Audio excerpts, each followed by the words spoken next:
नमस्कार मित्रांनो, मी संतोष केजवे, आपला नेहमीचाच मित्र. जरा ऊन जरा जास्तच झाले. अजून अंघोळ वगैरे काय केलं नाही, जॉगिंगला गेलो होतो.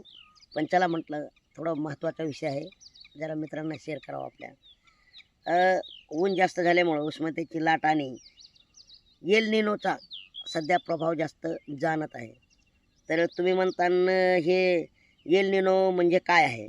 तर सोप्या भाषेत सांगायचं झालं तर मित्रांनो, एल निनो म्हणजे अ, त्याचं असं आहे की पॅसिफिक जो महासागर आहे आपला, या महासागरातील पाणी अत्यावश्यक उष्ण झाल्यामुळं, गरम झाल्यामुळं हे पूर्ण देशामध्ये, जगभरामध्ये हवेचा प्रवाहाचा बदल होतो. मे महिना अजून तर लांबच आहे. मे महिना यायला अजून खूप म्हणजे मला वाटतं आज 16, 17, 18 तारीख असेल आज. 18च आहे ना आज? 20.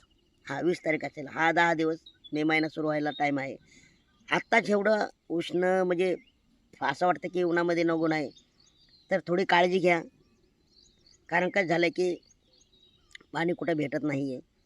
सतत पाणी आपल्या जवळ ठेवा. एखादी बॉटल जवळ ठेवा. दर अर्ध्या 1 तासाला पाणी प्या. पाण्याची तहान लागेपर्यंत अशी वाट बघू नका. पाणी सतत पीत राहा. कारण अंगातलं, शरीरातलं पाणी कमी होत चाललेलं आहे आपल्याला. आणि उष्माघात खूप झाला. बऱ्याचशा बातम्या मी आजकाल वाचल्या आहेत. WhatsAppला वगैरे, पेपरला पण बघितल्या आहेत. तर बऱ्याचशा ठिकाणी उष्माघाताने काही वयोवृद्ध लोकं वारले आहेत. काही लेकरं-बाळं. तर लेकरांची आणि वयोवृद्ध माणसांची नक्की काळजी घ्या घरातल्या. आणि त्यांना सतत पाणी पाजा. लेकरं खेळण्यामध्ये दंग असतात, पाणी पित नाहीत. तर त्यांना पण उष्माघात होण्याची शक्यता असते. तर सतत त्यांना पाणी पाजत राहा. बाहेर खेळायला पाठवू नका. खेळणं खूप महत्त्वाचं नाही. अशामध्ये जॉगिंगला जाणं किंवा काय करणं किंवा एखाद्या ग्राउंडवर जाणं हे टाळा.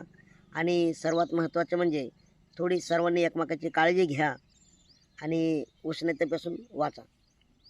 नमस्कार.